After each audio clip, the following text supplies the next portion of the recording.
welcome once again for today is the fourth day.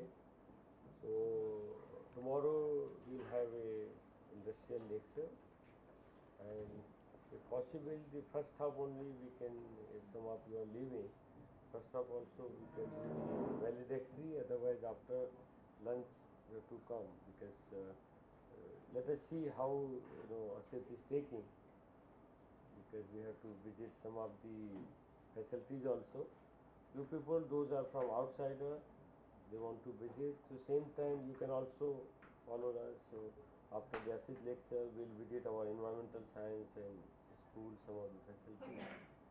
Okay, so maybe today sir will discuss, yesterday about the land use and yes, we'll discuss. I'm just looking at the seating arrangements. The center is okay.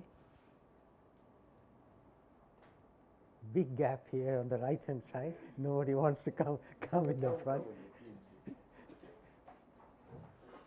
So come to the front. You can hear a little better. I'm not going to eat you.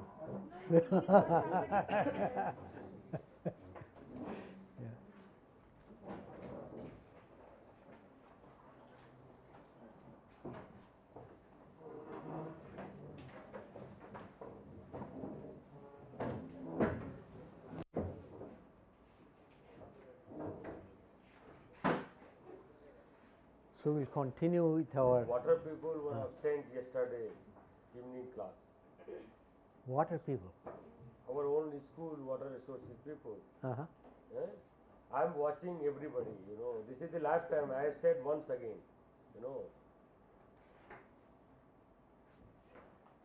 So you have to be a strict taskmaster.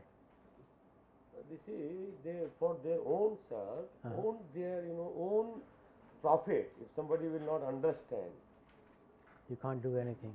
then we cannot do anything. Yes. There's a saying in English, you can take a horse to the water, but you cannot force the horse to drink. So, so you can have the facilities, but if you don't want to take advantage of what's going on, the loss is yours, not anyone else's. Okay, we'll start with with our discussion. Continue with our discussion yesterday.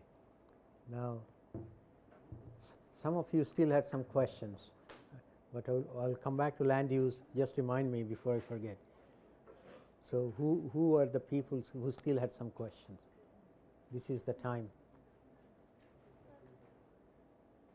Yes. I want to know about the pros and cons of interlinking of rivers in India. Interlinking of rivers. The pros and the cons. Tell me what you think are the pros and cons. You obviously you've given some thought about it. Actually, I have thought that river is a natural phenomenon. Every river has its own source and own mouth. So if they are interlinked, we are actually checking them to freely flowing. So I don't think it will be a good thing to do. But at the same time, if we join all the rivers, then there will be a good transport network. There will be a good source of outsourcing and exporting and importing business will be there. So actually, I'm very confused about this thing. Whether it will help our country or not. So what is your general thinking? If I think from actually I'm from geography background. So if I think from my perspective, then I will definitely not in support of this thing.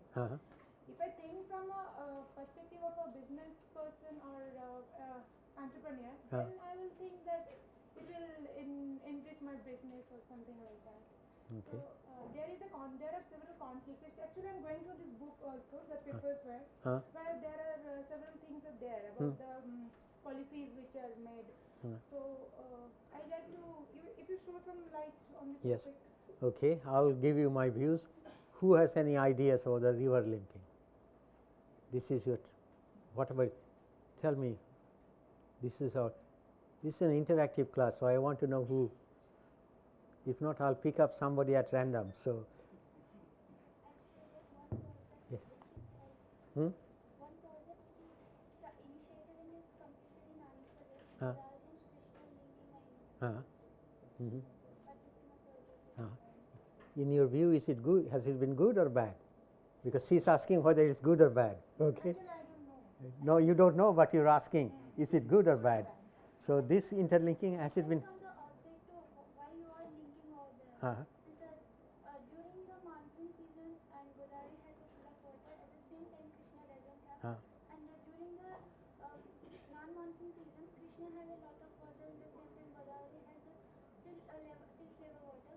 So to compensate that during all seasons, they initiated this process and they completed within very less time. And it is benefit for that place. Okay, okay. You have something to say? So that might, just continuing it what my friend has said, that might not be the case for the other rivers like Godavari and Krishna. I suppose are not like not from the sources are not in the Himalayas. So means the water content and everything will be different for such kind of river, and mostly they are small also. I have not studied as much, but just without just knowing that topic as a engineer, what I feel is that the main one single, if you go for one single aim, I understood that it is for equity, like water equity, interlinking. So I feel that there are other ways of achieving water equity. So maybe we should explore them first before actually taking up a project means which we cannot predict, whose outcome we cannot predict. From many aspects, like to a large extent we'll go for simulations and modeling, but the actual course over 150 or 200 years we might not be able to predict. Since our aim is water equity, there are other ways of achieving water equity which we can first try to like implement. Okay. Other comments, please. Before going for this idea, first we have to think for common human behavior or for the development of all things, because there are too much conflicts regarding the water already present, as two states are fighting for the water for the same river. So how there will be more and more conflicts if there will be a complete chain, or all complete rivers are interlinked. So first we have to solve these conflicts. After that we can think for this idea. Okay, let me go one step further. Do you think you can solve the conflicts?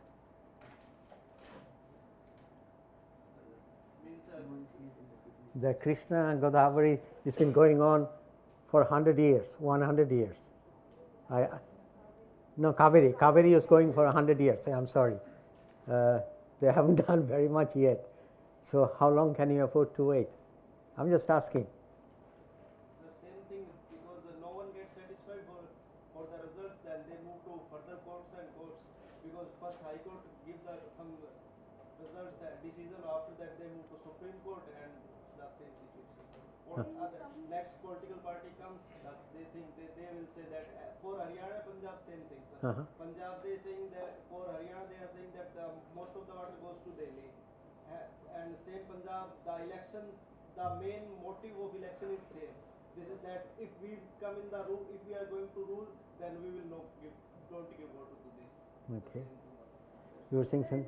Like if we are not able to solve the problem within the country, then the river on the eastern side, the biggest river, the Brahmaputra, as the source is in China, and there is I'm from that part of this country, so we always hear a loading debate that there is a dam being built. We don't know is it being built or not. Whenever there is low flow in the river, obviously it is a very big river, but whenever there is low flow, then expected, what people say is that the dam is being built. China. The dam is Okay. being built. Okay. And that is with the government of China, which Okay. has a very different political philosophy from us.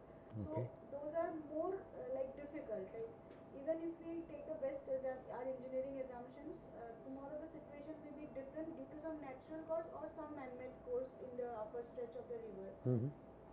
Okay, this is interesting. The left side has an opinion, right side has an opinion, center has no opinion.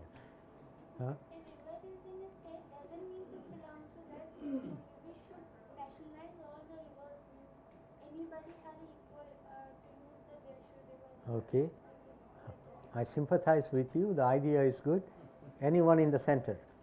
So we should not the natural flow of natural river. force. That is also my That point. is Yeah. But this is also you implied that yes. No, the one thing I want to say that the tectonic activity suddenly happen.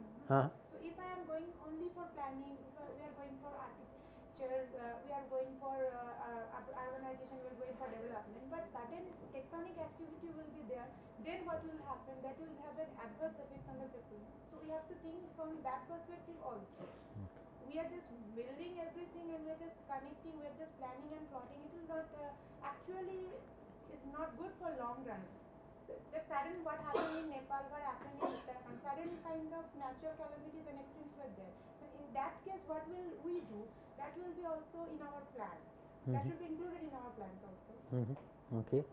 Now in the center, in the back, you cannot sit here just having no opinion. Who has an opinion? You must have an opinion. You must have read at least in the newspaper what's going on. So actually there was a movement called Rally for Rivers. So recently regarding that some guru has said that it is better to save water because we can, so what you are saying, that interlinking of rivers.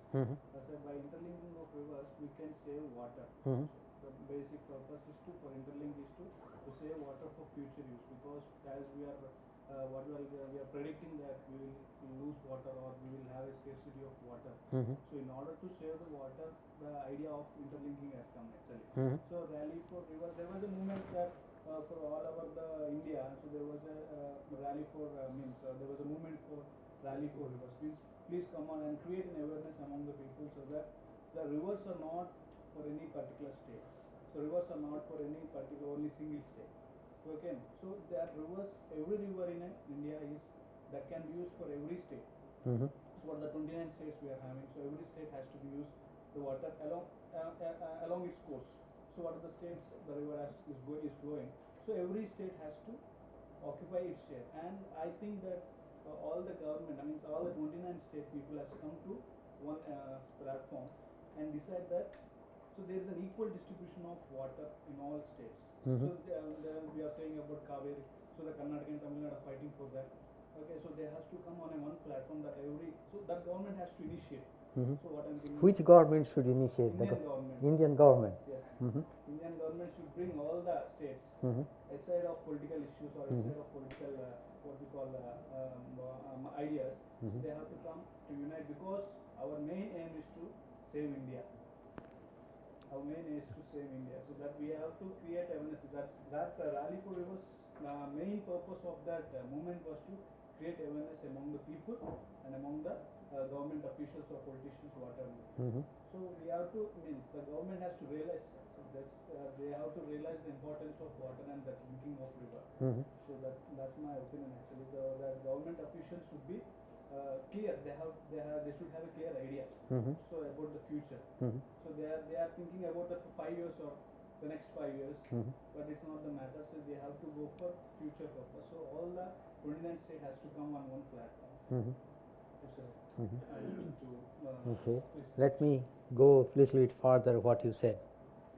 All the 29 states should come to the same platform to discuss, okay, make some consensus.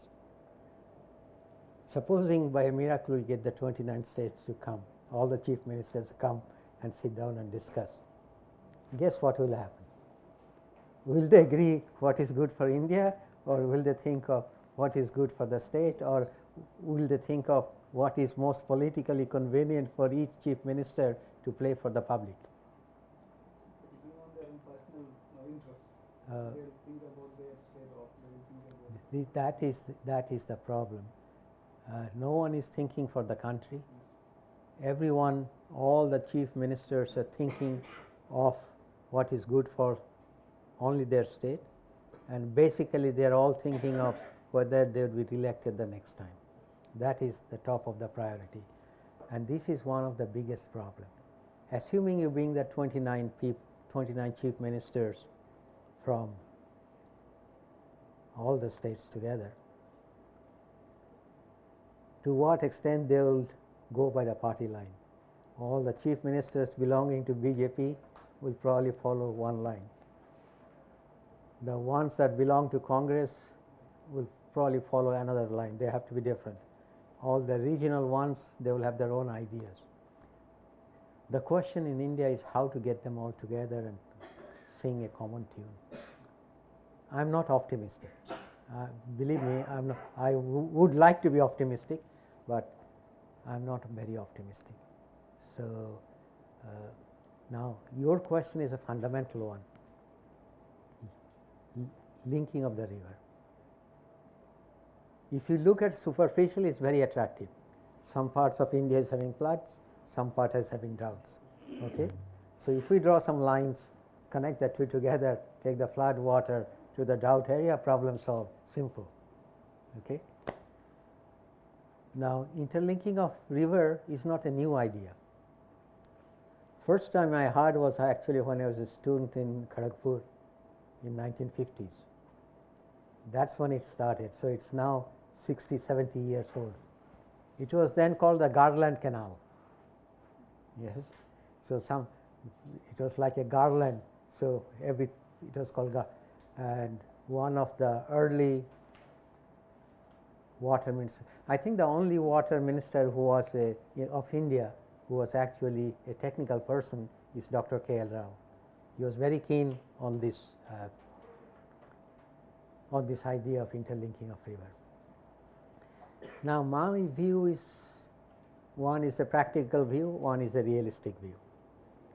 The practical view says it's not a hope in hell. You will see interlinking of river not only in your lifetime, but in your children's lifetime. Okay. So, that is my realistic practical view. Whether it's good or bad, that's another question, but I am saying I don't see much possibility of interlinking of river. The states, your idea of what you said, ideally I like your idea that water should be not a state interest, but the national. It should be for the country as a whole. But to change a constitution will be at this stage of the game, and get that constitutional amendment through the parliament saying water, it becomes a national subject and not state subject. I don't see it's happening. I don't see it's happening. So, that is not one of the problem. I don't see it's happening. But my biggest difficulty I have with the interlinking of river is, if by miracle, let's assume a miracle happens and we interlink the river, all the rivers are interlinked, what will happen? Forget about the cost, nobody knows the cost, because I haven't seen a realistic cost estimate. I don't know how much it will cost even in just pumping water up. There's a lot of mountains to cross, I haven't seen any realistic attempt. So, forget the cost. But even if it happens, the interlinking, the country will probably have no more than 10 to 20 years of enough water.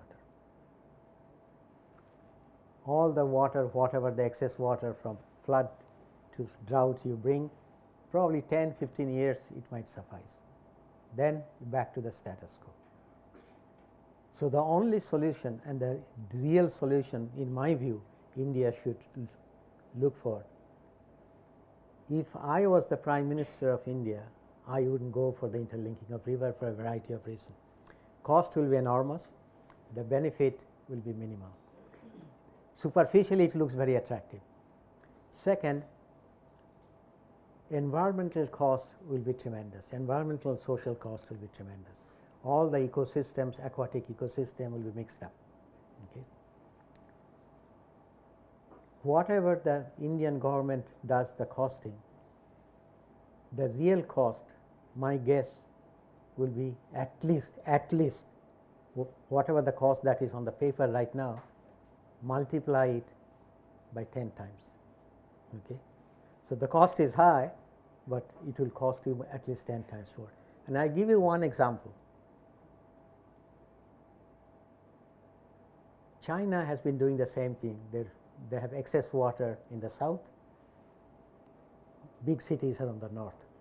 So, the idea was from south to north, we transferred the excess water of the south to north.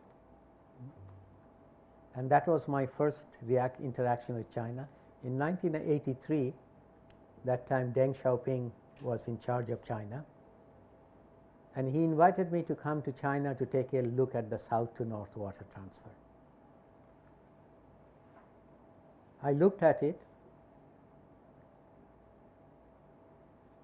I spent 1 month with 7 international experts. I was the team leader, 7 international experts and about 30 Chinese experts. We went from north to south places, and China that time was a very different China. Okay?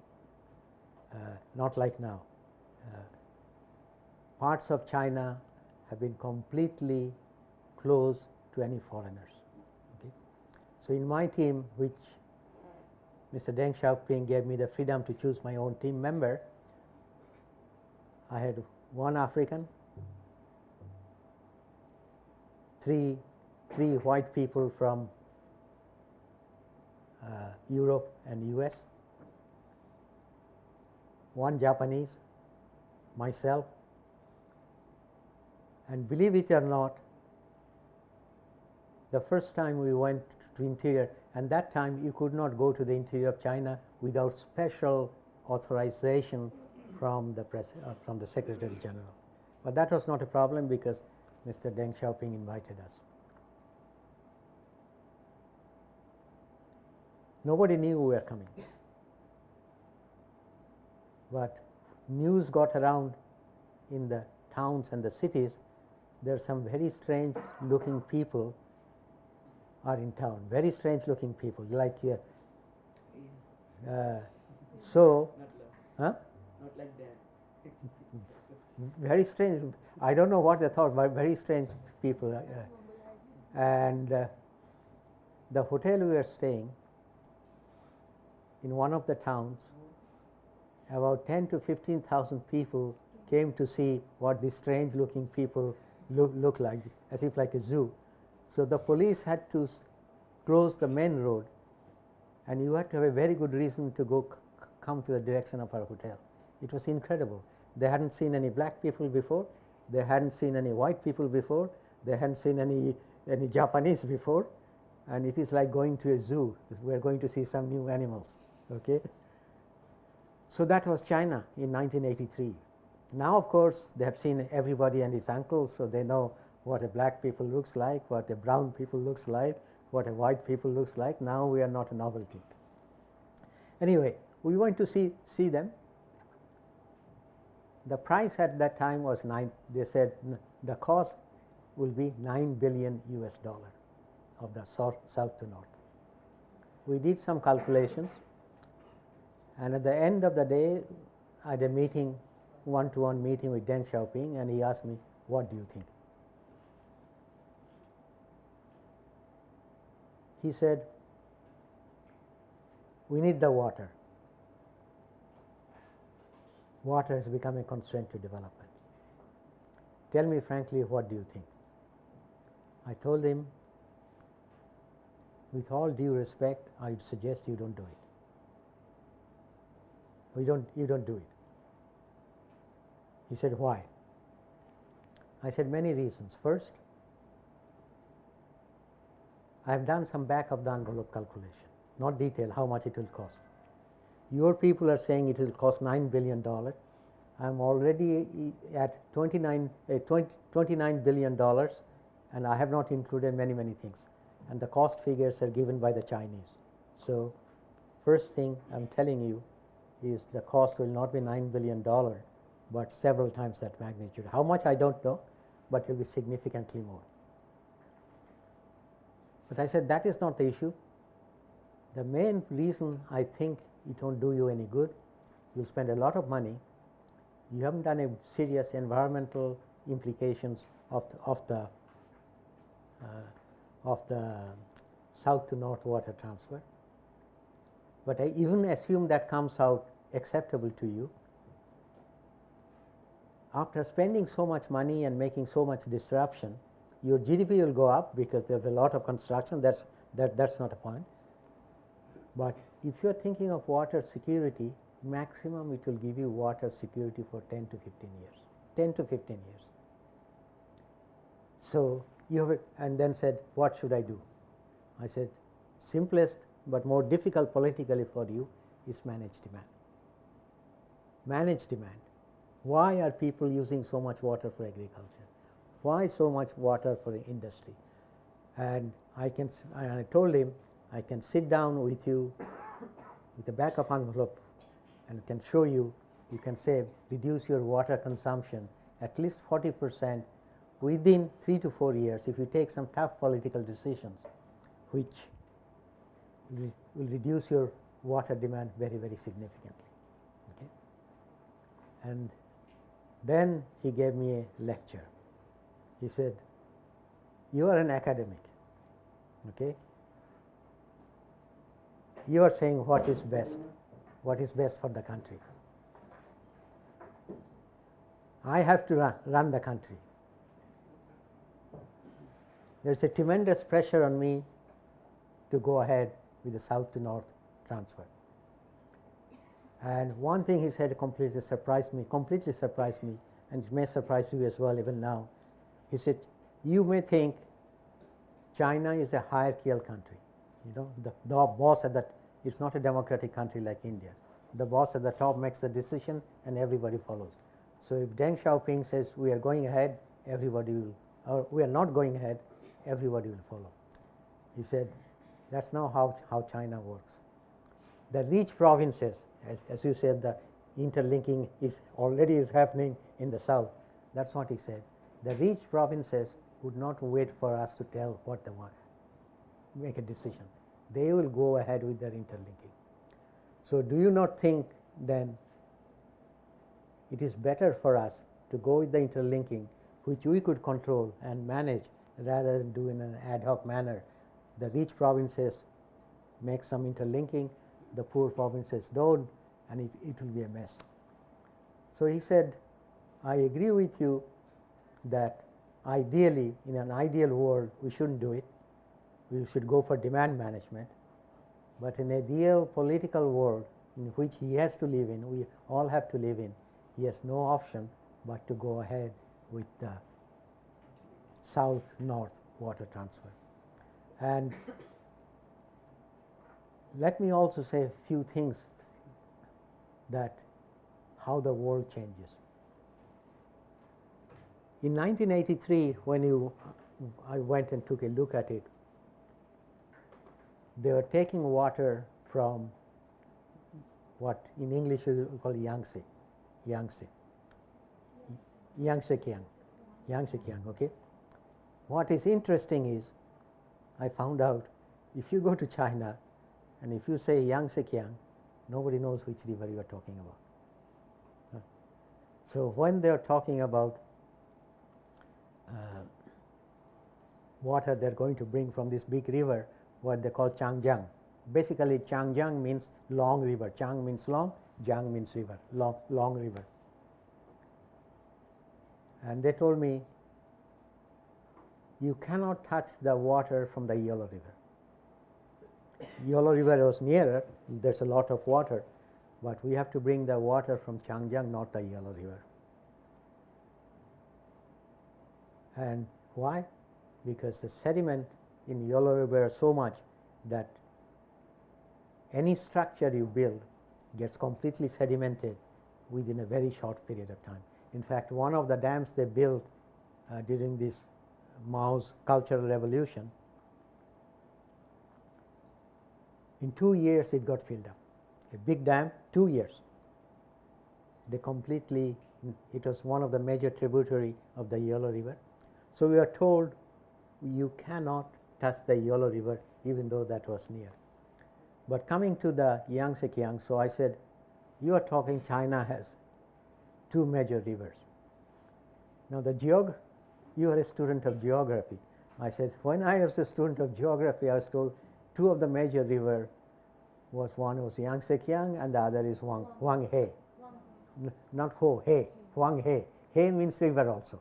There's so many, Jiang means river, He means river. Chinese is a very rich language. There are many, many things, Huang He. So we was told, so you said there are two major rivers. What happened to Yangtze Kiang? Because that's what we were told. One Yellow River and Yangtze Kiang. Everybody started scratching their head. They said, we don't have a river called Yangtze Kiang. And then I found out, one finally found out that yes, there's a small portion of the so-called long river, Changjiang, that is called Yangtze. The British came to China and they asked, what is the name of this river? And in that place it was called Yangtze, Yangtze Kiang. So they called the whole river Yangtze Kiang.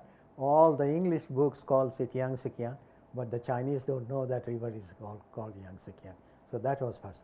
But anyway, going back to the story, we are told we can't touch the Yellow River. That was 1983.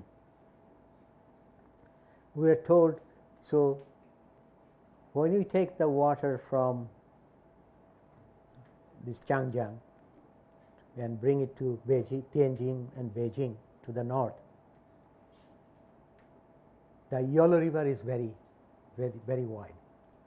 At the narrowest point, the width is 1 kilometer. Okay, 1 kilometer. So in order that the water, the clean water of Changjiang is not mixed up with the Huanghe, we had to construct a aqueduct on top of the Huanghe so that the water don't mix at an enormous cost, because if the water mix, then gone. Now 30 years later, what has happened?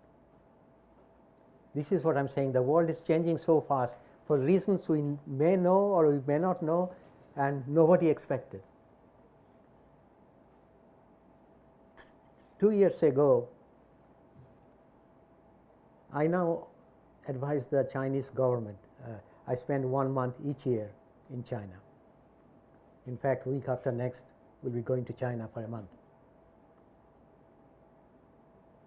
What has happened?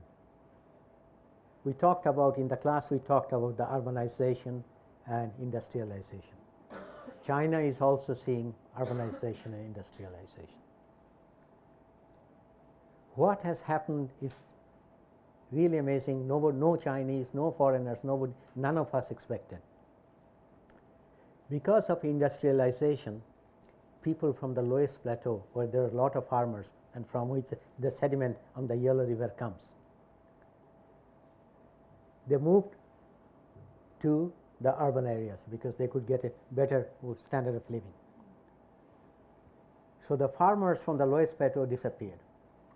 Chinese government started a afforestation program in the lowest plateau, but primarily because of unexpected departure of the farmers to the urban areas, the areas they are farming now have grown vegetation, grass, others have grown.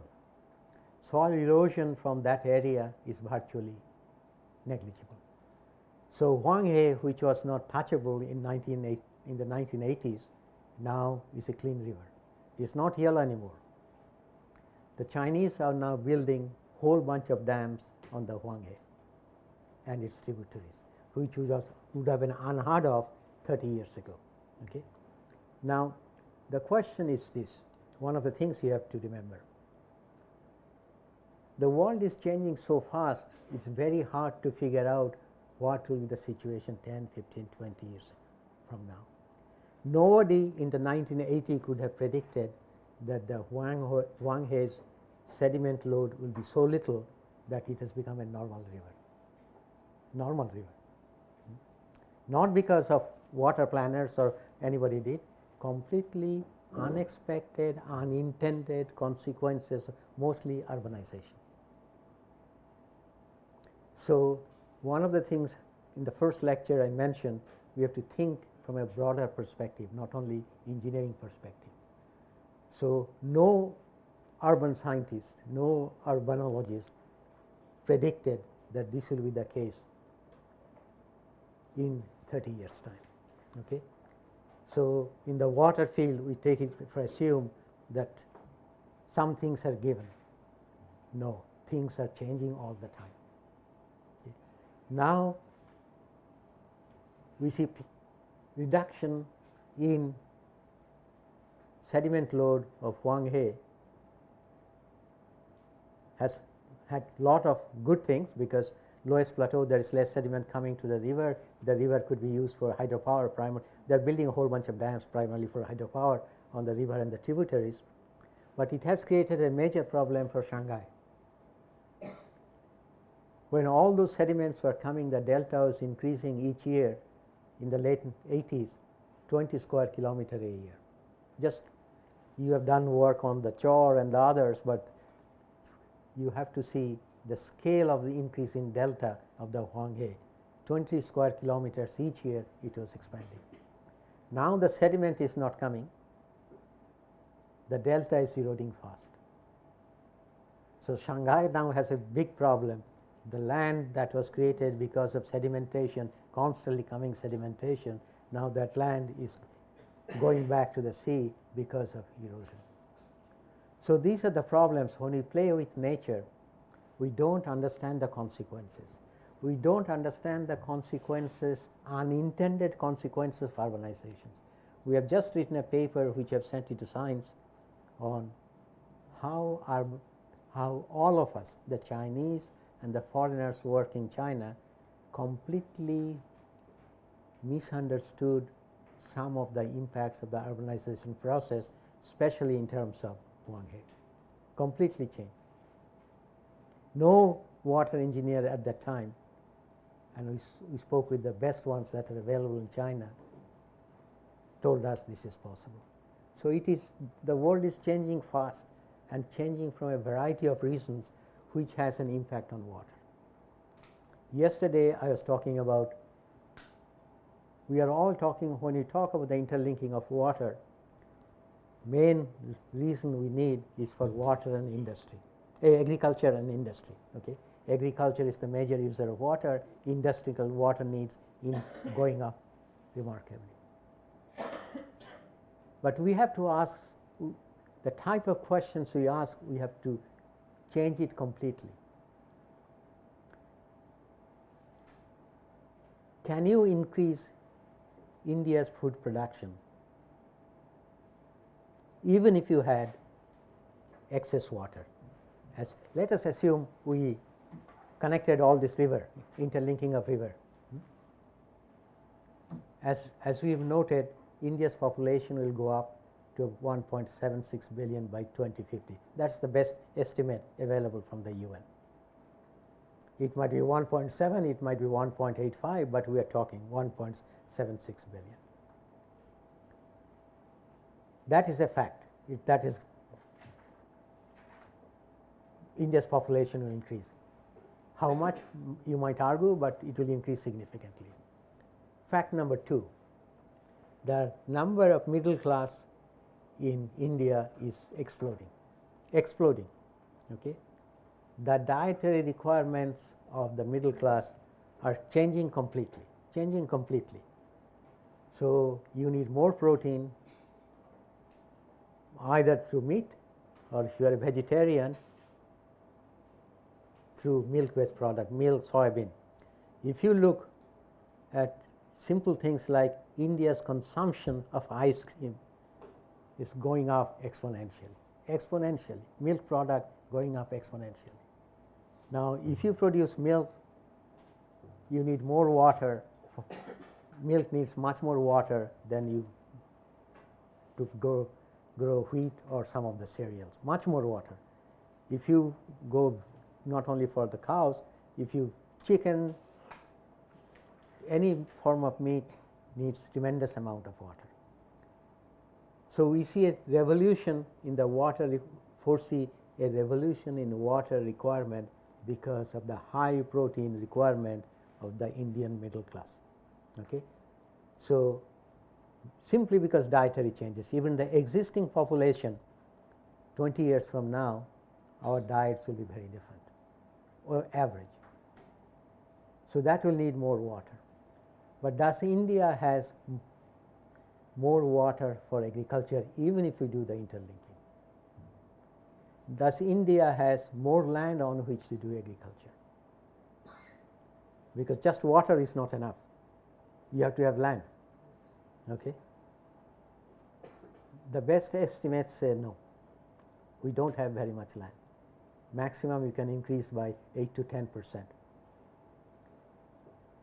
So the question we have to ask now is not what we used to ask before. We shouldn't ask, is there enough water? We shouldn't ask if there is enough land, because those are not the real questions we should need to ask. We need to ask, can an average Indian get enough food of the type they want? And that, I submit, is a very different question than looking at water security or land security or whatever you want. Okay.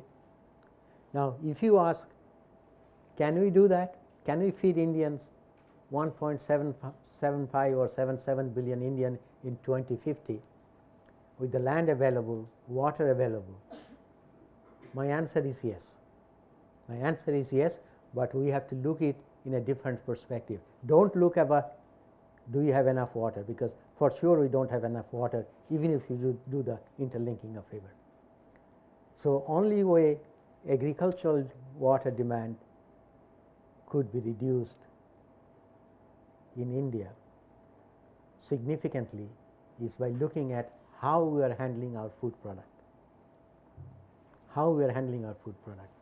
What, again, as I said, 80 to 85% of water used in India is for agriculture. What is happening at present?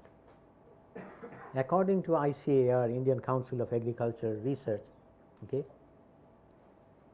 35% of the rice and wheat we produce, the rice and wheat is the main staple food for the country as a whole, okay, rice and staple. You can eat chapatis or bread or what, doesn't matter, or if you are in the eastern side, we eat rice, so doesn't matter. 35% of rice and wheat produced at present. Produced. The land is there, the water is there, but 35% of the rice do not reach the consumer. 35%. Yesterday I said more than 50% of fruit and vegetable do not reach the consumer. You have the land, we are using the water because the food is not reaching them.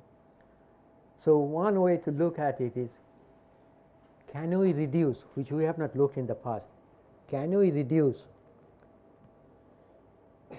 that 35% of the wheat and rice we are producing now that is being lost to insect, bad storage, transportation, whole variety of things.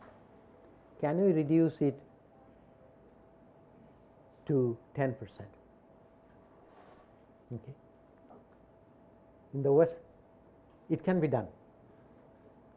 Okay. If you can reduce it to 10%, you are immediately saving 25%. So with the same land and same water availability, your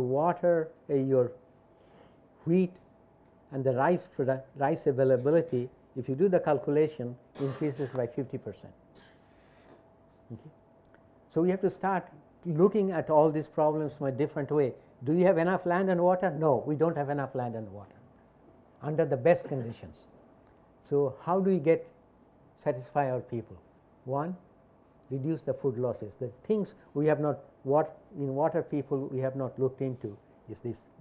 We are looking for water security, but there is no water security unless we think outside the box. Now, second issue. Instead of horizontal expansion, which needs more land and water, think of the vertical expansion. Can we increase the yield? Can we increase the yield of rice and wheat in India?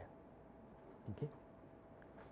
If I compare the yield of wheat or rice in India, I am not going to compare it in the US or Japan. That is a different case. Let me compare it to China, Iran or Egypt.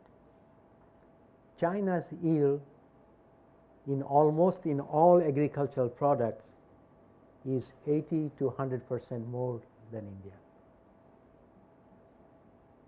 Now my comment is, we have some very talented people, very good farmers.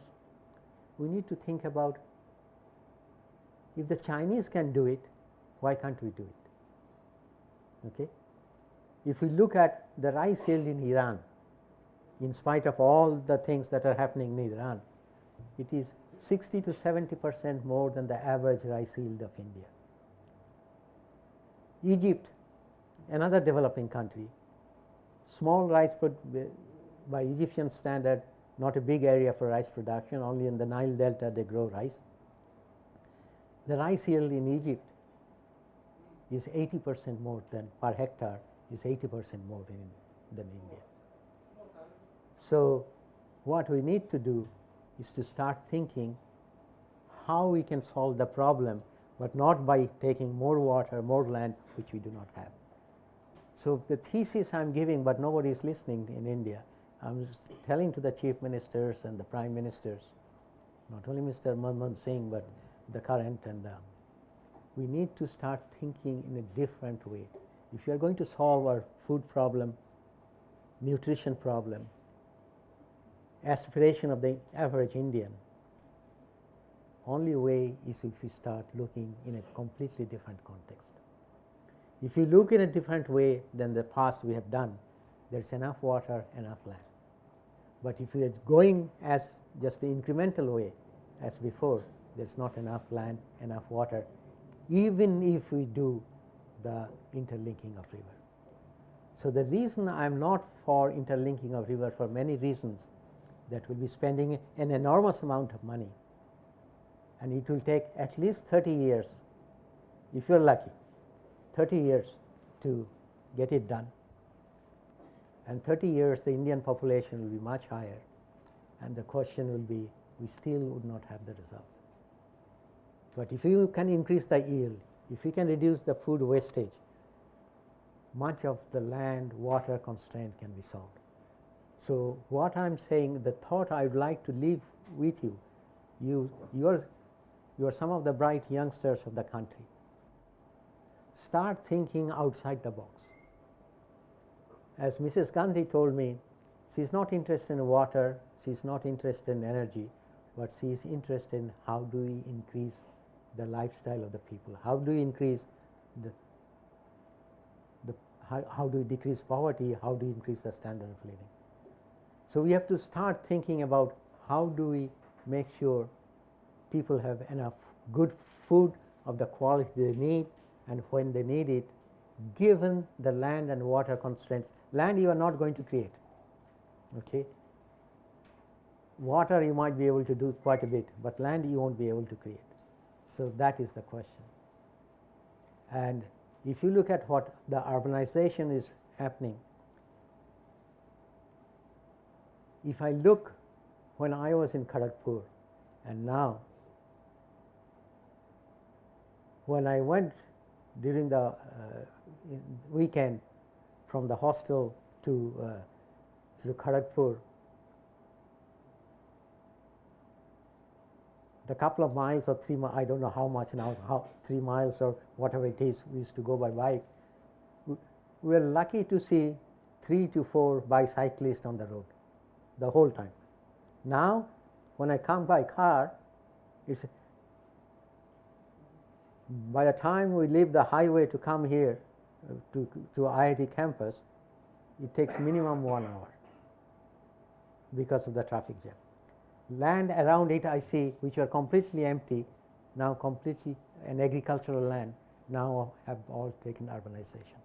So I would suggest, as urbanization takes place, even if you provide the water, many of the land would have disappeared around the cities or the small urban centers. So we need to see how we can solve the problem and define the problem correctly. water security in a conventional way is not possible. And the other thing I mentioned before, yesterday briefly, we have to find out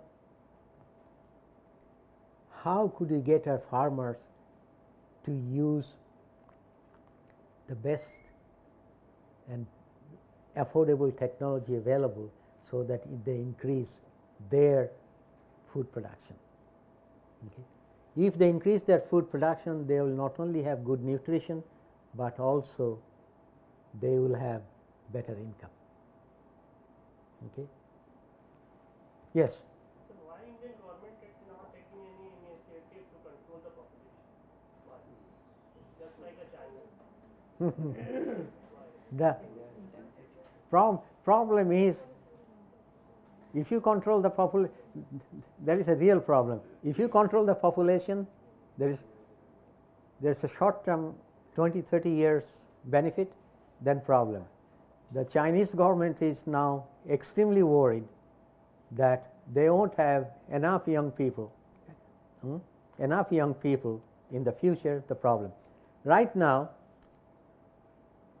China has more elderly people, that is 65 and above, than the entire population of the United States. Okay? And the number is going up rapidly. So yes, they made a tremendous progress last 30-40 years, but now one of the biggest problem is Chinese government now are trying to encourage people to have more children. Okay? This is the official party line. The day of one-child policies gone now. Chinese Communist Party is saying, for heaven's sake, have 2, 3, 4 children. But the problem is, people have decided they are not going to have 2, 3, 4 children because bringing up children is expensive, lot of hard work, and the people don't want to do the hard work. Okay? They want a better lifestyle, they want to live well and not spend all their life bringing up the children anymore. Okay? I'll give you some example. Japan now. You know what is the biggest water problem in Japan now? The biggest water problem in Japan now, throughout history, Japanese cities have grown. So the water supply had to be increased. Now, every day in Japan, every day, the latest figure last week I got from the Japanese government, every day, if you reduce the number of people die and the number of people born, every day Japan now loses 1,000 people. That's the latest, okay, 1,000 people. By the Japanese government's official statistics, if the same trends continue, the last Japanese will die out in 2362. Okay? In 2362, Japan will stop to exist as a country if the current trends continue. So now we have the same problem in Singapore. Average couple now has 1.2 children. 1.2 children. They are worried about how to keep Singapore in an affluent when there is not enough young people being born. So these are the problem. Population control is a solution, 30-40 year solution, but then it creates another set of problems.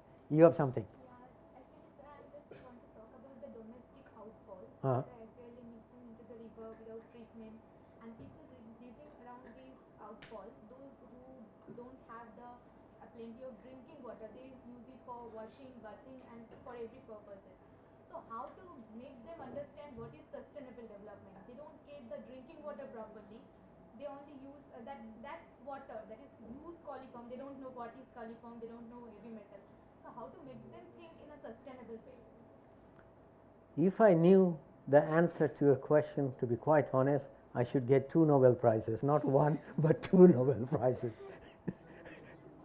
It is very difficult, very difficult. Reach a sustainable towards the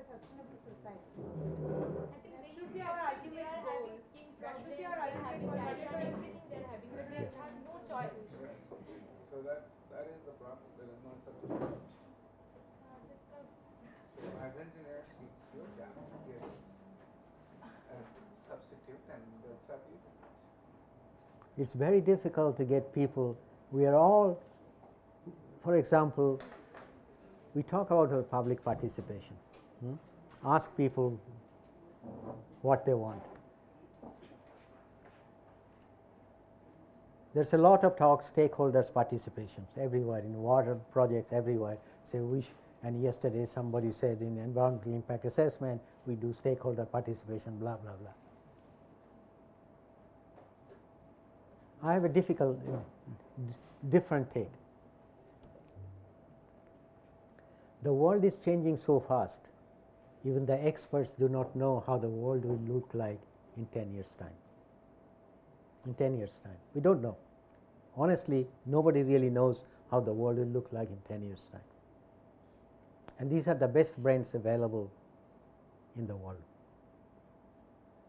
Now, if we go to the public, general public, who know very little about what is happening, and ask, what would you like? What will they tell you? The only thing they tell you, what they think will be the best for them in a limited time frame. They don't know what the world will look like in 10 years' time, but they have an opinion. Okay. Then, when you do the stakeholder and public participation, you get 20 different opinions. Okay. You have one opinion, you may have a contrary opinion to him, she may have something in between. All these opinions, how do you decide which one to take? Who makes that decision? And I go back again on this, all the public participation and stakeholders participation, which are mandatory on environmental impact assessment. I go back again to the same question. If public participation or stakeholder participation is an end and the society believes that is an end, I have no problem. You want to do public participation so that people get involved? I have no problem. Good luck to you. But if you say public participation or stakeholder participation will improve the water management practices and processes, I'll beg to differ for you. I'll challenge you to give me one example where it has significantly improved the policies or on the long-term impacts. So those are some of the things we have to, you'll have to wrestle with. Fortunately, at 79, I don't have very many years left, so it is up to you to come out with the solution. And if you can come out with the solution, believe me, it will be a big contribution to the country.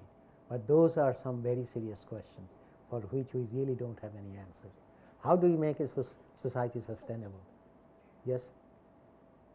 Human beings, we always want more.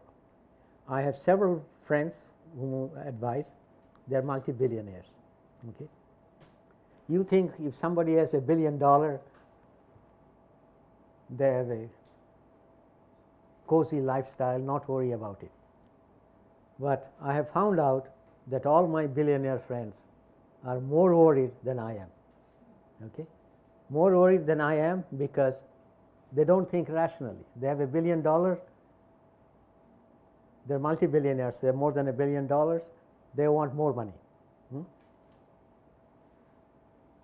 All day and night they think about how to increase their wealth and worried about if they will something they do might reduce their wealth. So I tell them, you have over $1 billion. If you lose 25, 30, 40 million, you won't even notice it. You won't even notice it. So why are you worried? No. They are worried because they have an enormous amount of money and power. They want more money and more power. That is human being. So we talk about sustainability, ideal goal, very difficult, as Venki says. Can you do? How do you do it? That is the problem. We are all looking for our self-interest. So all this talk about the sustainability is a goal, but can you reach it? It's difficult. It's a difficult process for us to figure out. Sir, Just one and then I'll come. Okay. Before that, piped water supply. Mhm. Earlier, the traditional water system was there. Traditional water system for the conservation, also for their daily needs. They used to bring that water from what we call as some body, aquifer, that sort of. So a reservoir, you can say. So for a family member of 4 to 5 people or 6 people, they were surviving on you can say 5 to 6 pitchers of water. So they were fulfilling the needs, daily needs, by that much amount of water. But after getting the piped water supply, their need of water It's gone up. increased. Yes. So can we do that water audit sort of, when traditionally it was like this, but after getting the water, so as you were saying, to reduce the demand. Yes, you have to reduce the demand, that is true, but the fact is, from the domestic side, again, to lead a healthy and productive life, you need a certain minimum amount of water, quantity of water. And only study, as I mentioned, I have seen is in Singapore. I haven't seen a single study anywhere else, and they came to the 75 liters.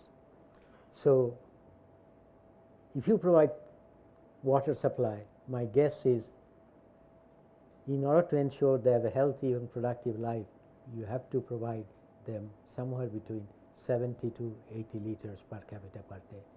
Before that, as you rightly said, 3 or 4 pitchers, but then the children used to fall sick, they did not have a good health, so that becomes the other issue.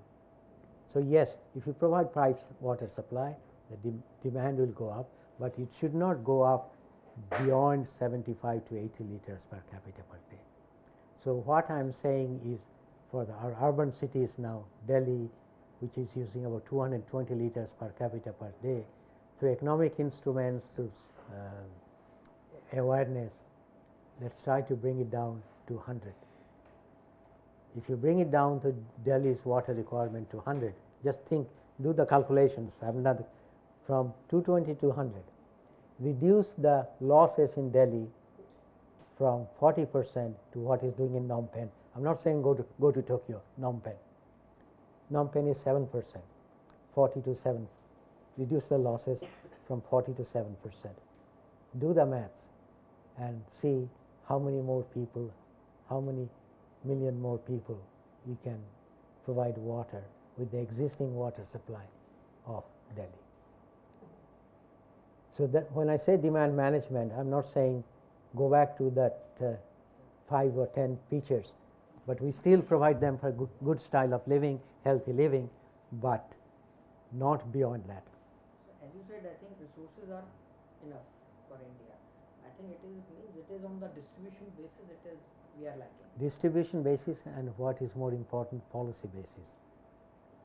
Not a single Indian cities want to do water pricing.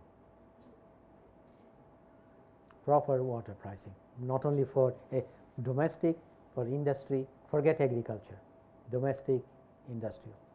Okay. In agriculture, it is interesting, one of the biggest problems in agriculture, one of the worst policy decisions government of India took was to provide free electricity for pumping. Free electricity for pumping of water. You know how that decision was taken? Government of India did not make that decision. In the 1970s, India was in bad shape. Food availability was in a bad shape. In 1970 especially, 70 to 75, 76, India was in bad shape. The country was not as powerful or as confident as it is now. Okay. So India went to get some World Bank loan. World Bank loan for agricultural product. And it is the World Bank who insisted that if they want the money, if government of India wants the money, they must not only provide free electricity to the farmers, but they must ensure under the World Bank project where they have given the money that the farmers have 24/7 electricity supply. Okay, 24/7. I evaluated some project, World Bank project for the government of India in the 1980s, which was done in the 1970s. One was Uttar Pradesh groundwater project. Lucknow did not have 24/7 electricity supply, okay, at that time. I don't know what's the situation now. But the farmers had a special high voltage line where they could pump all the time, all the time. A special line was built under the project. And yes, like the population in China, we are talking about one-child policy. For the 30 years, it was a very good option. The food production in UP grew up very, very significantly because of the groundwater. But then the negative part of that was water table started declining very, very rapidly, very, very rapidly in UP. And it was a vicious circle.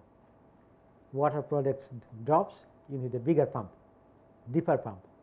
You need more electricity to pump. So basically what happened, by accepting World Bank's demand, India lost on a long-term basis water security and energy security. 10, 15 years ago, all the state electricity boards were bankrupt because of the free electricity supplied to the farmers. So this is the problem. We have to, one of the lessons I want to leave with you is we look for solutions, but the solutions always have some side effects. And we need to look at what those side effects are. We get so enamored by the solution, like the interlinking of river, we say, hey, solution looks good, let's do it, and we do it, and then we find the side effects are very serious, as a result of which these benefits you get from the project become bigger and bigger with time. So now we have a problem. You look at Rajasthan.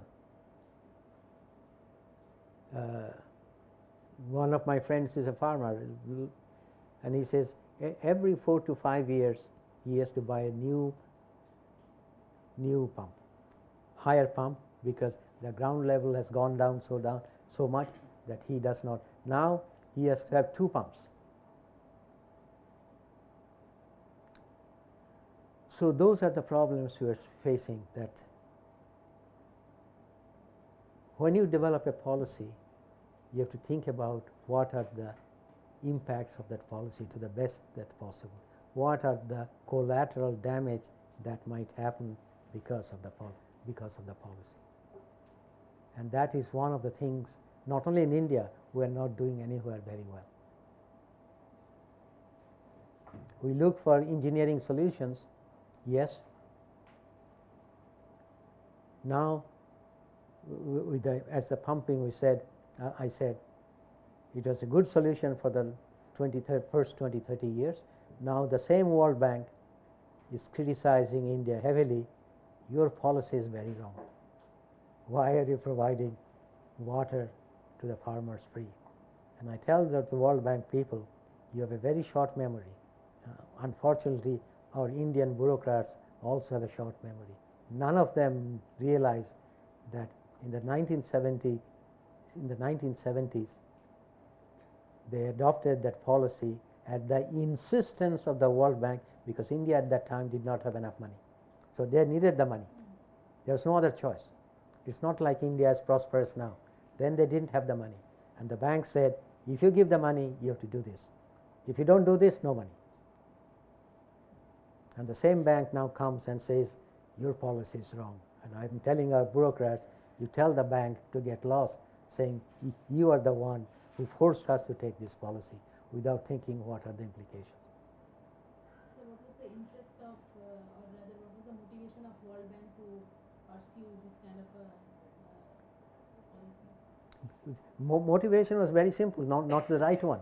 Their motivation said, well, if you provide electricity free 24 hours, the agricultural production will go up.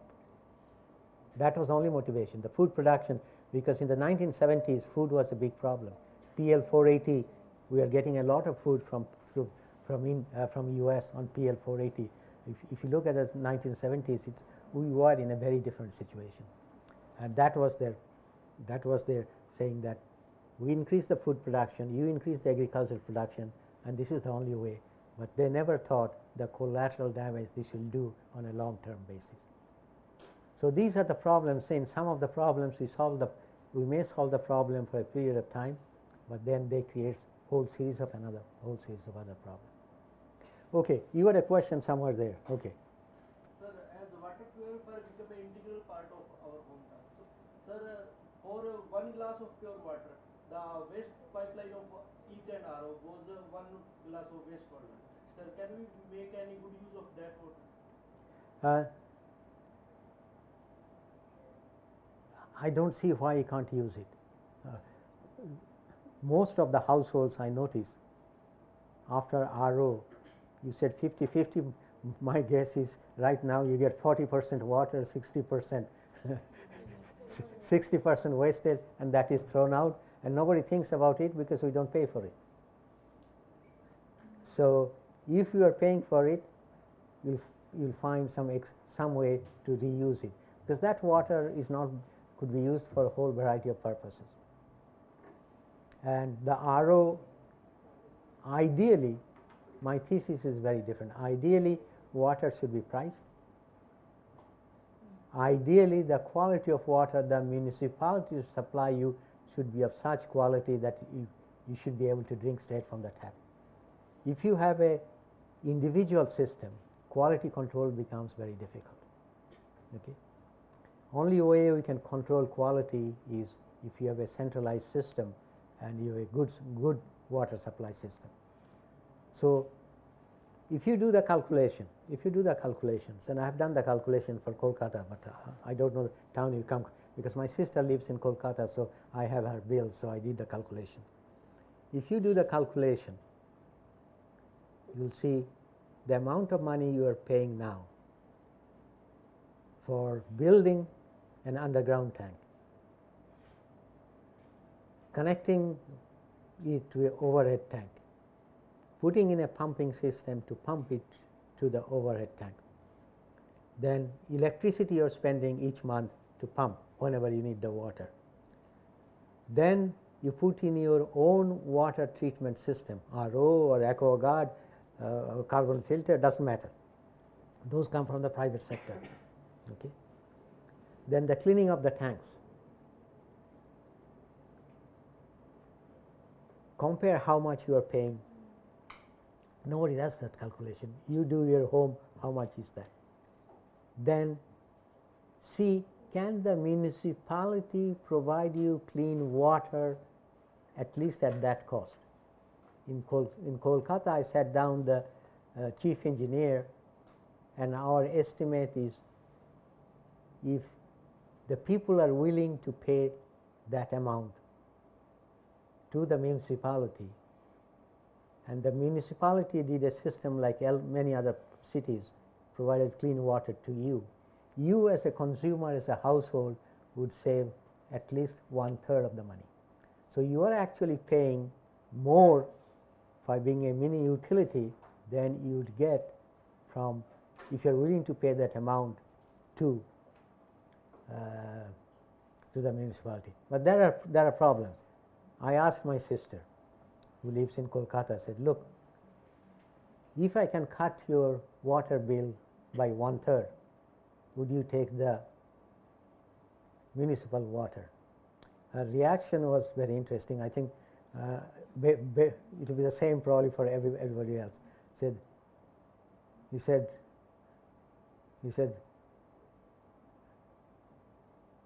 brother, you have been outside too long. Okay? If you ask me to pay, if I can reduce it, my bill by 1/3, no one with an ounce of brain will say no. But, the biggest but, what will happen is the municipality will charge me more because they say they will give us the clean water, but they will not provide the clean water, and we will end up by having the same system again. So only gain will be to go to the municipality.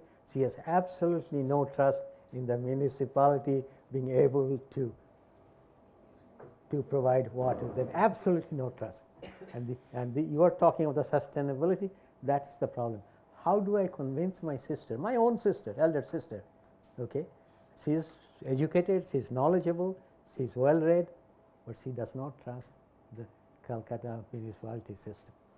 She says it's basically I pay them more, 3 times more, I get a lousy service, I still have to have my AquaGuard or the whatever RO, so I am the loser.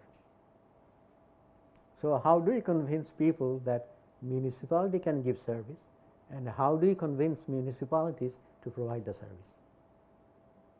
So those are issues like chicken and the egg, and those are some of the problems we have to figure out. How do you handle that?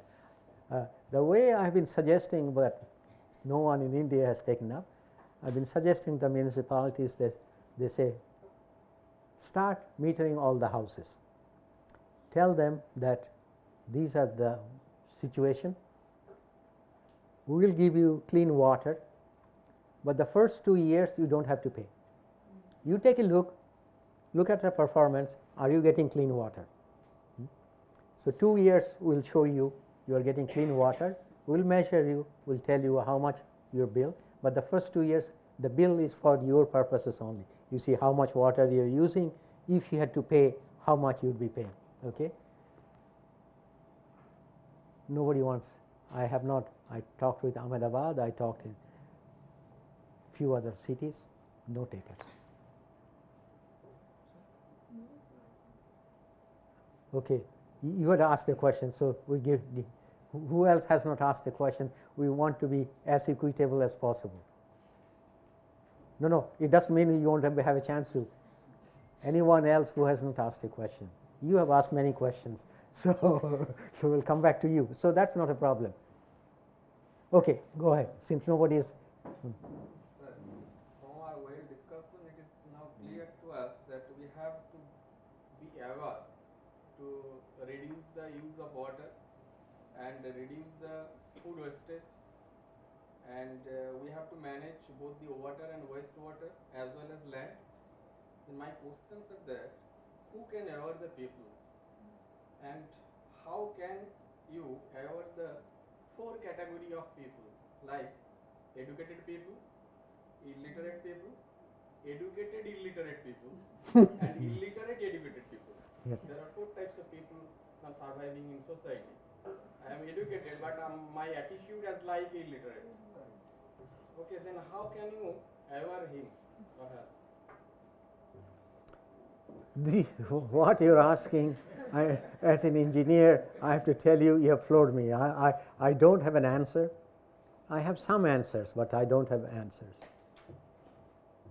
We talk of biodiversity, okay? You are a geographer, you are interested in environment, so we talk about the maintenance of biodiversity.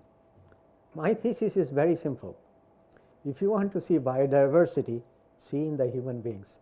You want to see more biodiverse views, opinions, biases of the human beings, okay? So why is it in US, an affluent country, much more educated generally, correct me if I'm wrong, has this big movement which has taken off on natural water? Okay?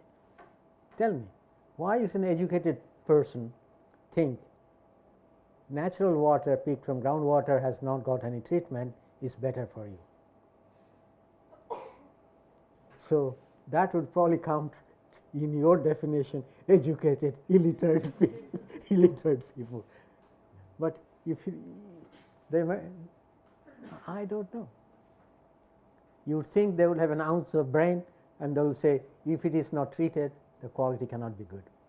So why they are paying more than bottled water to get non-treated natural water? Biodiversity. So that is the only answer I can give you. This is the problem. People think different reason for different rationale, different logic, different views, different mindset, and very hard to convince them. As you have a good example, I'm sorry to give you another example from US, the President Trump. Okay, fake news. Anything he doesn't want to hear, anything that is truth, dismiss it as fake news. So that is the problem. That is part of the problem in India too, is if you want to educate somebody with data, there is no trust in that data. Yeah. Especially if it comes from the government. Nobody trusts that data. So where does it take to convince? If you're a scientist, that's what you look at. You look at the data and say, this is what the data is telling me, and this is what I need to believe. But if you don't believe the data, like my sister is exactly like his sister. Like, I tell her, like, drink the tap water, just boil it, like, that's enough. She's like, no, you don't know what's in it. Like, when I said, I'm a water engineer, like, so it doesn't happen. I mean, it runs through the apple garden, and she feels comfortable. I said, that water is just as bad as boiled water, but I don't have equipment here to prove her that, but, and she's, educated, literate, and I would put her in the educated, literate category rather than the educated, illiterate category, like, but that's her perception, like, there are people in U.S. who do that. I mean, in Lubbock, which has one of the best water quality, people still put $20,000 into their homes to put RO systems. I simply don't get the logic, but there is also some intrinsic value in controlling what we put in our mouth. That is a psychological advantage. I mean, in the U.S., there's absolutely no reason in big cities to treat with water. I mean, there are places like Flint, there are rural areas where water is extremely bad. And I would certainly recommend people there to put, point-at treatment systems. But big cities, which, there is a whole lot of regulations, but people still do it because it just makes them feel good. Yeah. They feel like they are in control of their own destiny.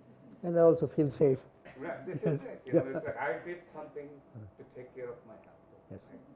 Yeah. And the whole natural water movement is based on very same principle. They feel that they can do it. It's like somehow it's good for them. And that perception exists here too, right? We feel that we drank dirty water all our lives, so we have that immunity. That's our.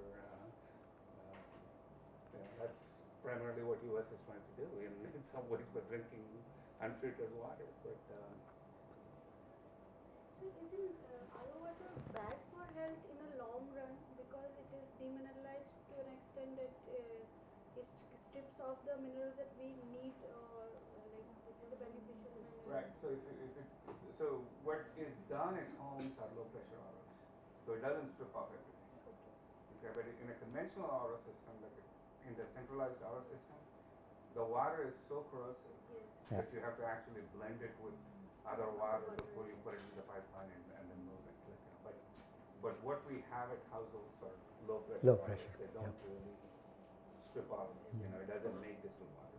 And because of the low pressure, also the wastage is much more. Right. Yes. Yeah. But now the companies claim that they have reduced it to 1/3. That is what the latest claim is. Like before, which was 50/50, now they claim it to be 1/3. So there are theoretical limits on membranes. Okay. I mean, 1/3 would be right at that theoretical efficiency. If you had 100% efficiency in the membrane, you would get down 70%. Right? The only way to do it is to do a double cycle, like once it comes out, do another flow-through cycle, and then try to work. But a single pass RO system, if it gets to 33%, you have 100% efficient machine. And the second law of thermodynamics tells us that it's impossible to get that kind of done. Okay. So just I want to ask one question, sir. In Andhra Pradesh, we are having a burning issue from the decades itself that we are having Nalgonda fluorosis. So I think you have heard that. Fluorosis, yeah. Nalgonda fluorosis. Yes. So many children were born with deformities and all. So it was a big challenge for water engineers. So how to treat that? So the groundwater itself is containing a lot of fluoride content. So the children or the people who used to consume for long years, so they are experiencing. I mean, the children are born with some defect. So have you ever experienced this type of what we call treating water? So which was a good challenge. Means the entire region was facing an issue. So that you have to treat that water and you have to make that water free. So I was to ask actually that Singapore is having 4 national dams. So the first one is local catchment. So that local catchment, so how that you are collecting and you are storing that. So whether any part of that water is getting infiltrated into the ground, whether that water is utilized from the ground, or else you are directly collecting from the paved surface. So whether if it is in contact with the ground, so that it would be some in contact with the other what are the pollutants in the ground. So again, this may happen. Means what are that we are in Andhra Pradesh they are facing. So it was the groundwater which was polluted with fluoride. So have you, I mean, whether that situation arisen in any of your encounters, anything like that? Fluorosis is a big problem in India, not only in Andhra Pradesh, in Bengal also. South Bengal Yes, is yes. also suffering. In Bankura and few other places, and also in Gujarat, in many parts of India. Theoretically, conceptually, technologically, it can be done, but the biggest problem is the government set up task forces. They don't take the basically they are not doing very much about not only in the fluorides. The same thing goes with arsenic. The same thing goes with arsenic. We have set up in all the provinces task forces. They come out with recommendations and things which sit on the desk and collect dusts. So that is the problem. Can you take fluoride out of the water? Yes, we can. But it needs a process. It needs a continuous monitoring of that process if it is doing that. So that is the problem. There is no reason why in a country like India, advanced as it is now technologically, scientifically and financially, there are still problems.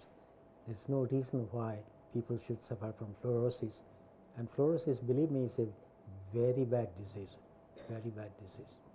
And then again the perceptions, World Bank arsenic in West Bengal, not West Bengal, in yes, yes, in Bangladesh, the World Bank mapped all the arsenic area, and then painted the tube wells red to tell people that you shouldn't drink water from the money down the drain. Money down the drain. They spent several $1 million because people came and drank the water from there, and they said it tastes fine, and they didn't die. They didn't die in a month or 2 months or 1 year, and they said, what is the problem? And then we come back the same. How do you get the people? And your question, I don't know how they will go, the illiterates or literary illiterates, but all the 4 categories drank water from there because they said, well, they don't see any cause and effect relationship. So actually finding the alternative sources, sometimes they have to drink this water. Finding the alternative sources, they know that is arsenic contaminated, but they have to drink this water because there is no any alternative source. So what the bank used to do is to at least find some tube wells which were not arsenic. So they are not red. But for convenience, people they won't differentiate whether that was painted red or not. So that is the. Coming to Kolkata, not 24 Paraganas, they have established because the entire region was using groundwater through wells and it was contaminated with arsenic. So they came the Mangal Pandey water treatment plant, which is in North 24 Paraganas. So they are now supplying 24/7 water to that region, which is actually arsenic affected through the groundwater. And this is although it is a very small plant we have visited, but it has been successful. And although it is a public utility, it doesn't look like a a public utility, and it has the fully, they have it at least in the, not in the distribution system, but at least in the water treatment plant and the source, they have it like the SCADA system has been established. So we have all the data from the plant. Like, although it is under the public utility, it is one of the best managed in Kolkata. But it's for a very small reason, because the arsenic problem was very high there. That's why they have done it. It's, you know, there are pockets of that where you see successes. But the question is, how do you scale up? That's one of the important issues. Actually, they have done one thing which like is little unique, that all the government meetings always use the bottled water. So what they did is that, because it was a successful plan and fairly new one, running at a better efficiency, so they bottle their water, and that is supplied to all the meetings that happen at the government level. They don't sell that bottle, but means none of that's what they claim, and that's what they also gave us in bottles, that none of the meetings that happen under the like this one, they use that water. It's from their own plant, like at least for the internal use. Now that is very good, because you mentioned of Singapore, what happened in Singapore when it started with the new water, treated wastewater. The only way they could get people to accept it, they had the Prime Minister and all the ministers in public drank, saying that I am drinking treated wastewater. And so people thought, if the Prime Minister can drink it, all the ministers can drink it. Not one.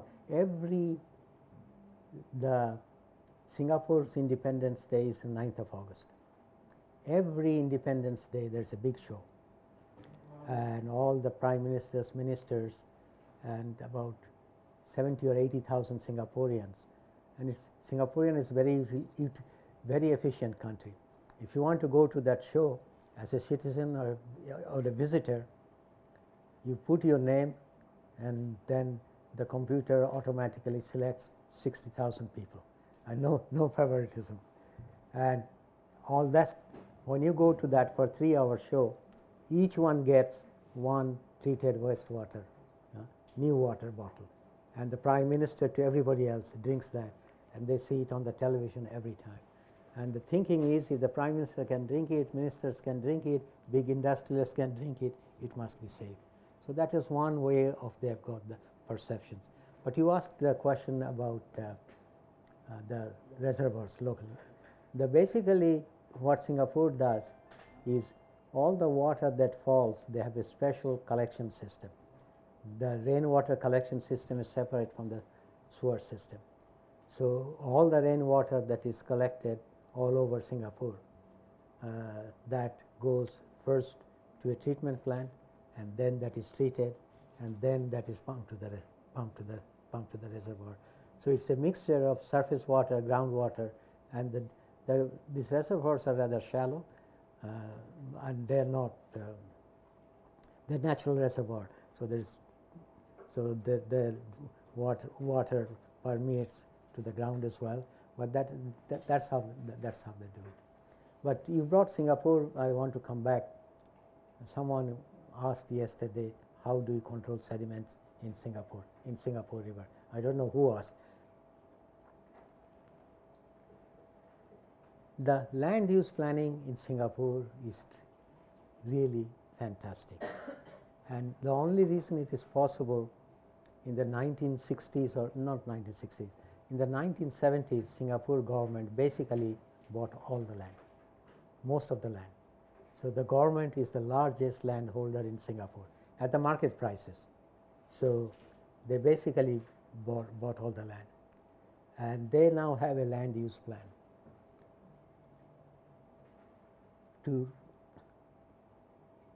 in phases.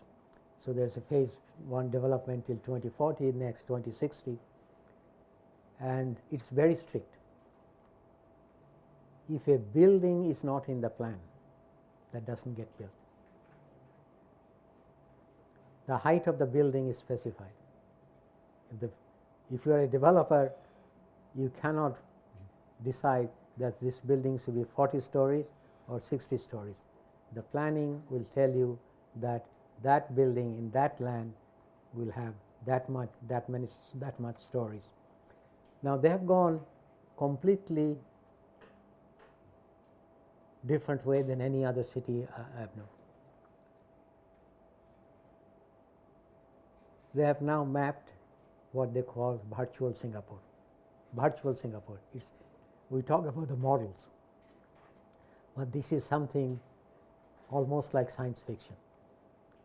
That means all the buildings, all the nature are in this virtual Singapore. It's a digital. You can see each building, you can see each floor, how the floor is used. 66% of Singapore is in natural state. So what they are doing with this virtual Singapore is, supposing you are trying to build, you want to build something. If you are a builder now, from next year, you don't have to submit a plan anymore, but you must submit a digital plan of your building. How many stories it will be, each story is how it will be laid out, how much heat it will generate. So they, before you get the approval, they will take a look at on what is that impact of building on traffic, and traffic means will it create a problem in the rush hour. Noise, would it increase the sediments, whole variety of things they will take a look at. Connectivity, all types of things. And only after that they will give you authorization to build. And I have not seen a single country, or single city that now has a virtual digital map which they are using for planning purposes. If you want to lay a water pipe, you have to show, and it is in the Prime Minister's office. It's not, it doesn't belong to any minister, so it has got a very high support and the highest level. So if you want to lay a water pipe, you want to do some canals, you have to first go to the virtual Singapore saying, this is where I'm going to lay the pipe, this is where we're going to do the drain, and then look into what are the implications, and only then they'll get the authorization. And it's, if you see that, it's mind-blowing. I mean, I have no idea how much money they spent on creating a virtual Singapore, but that is now used for all types of planning: water planning, environmental planning, building planning, land use planning, everything. So, so that way they know that if there is not enough vegetation, there might be more sedimentation.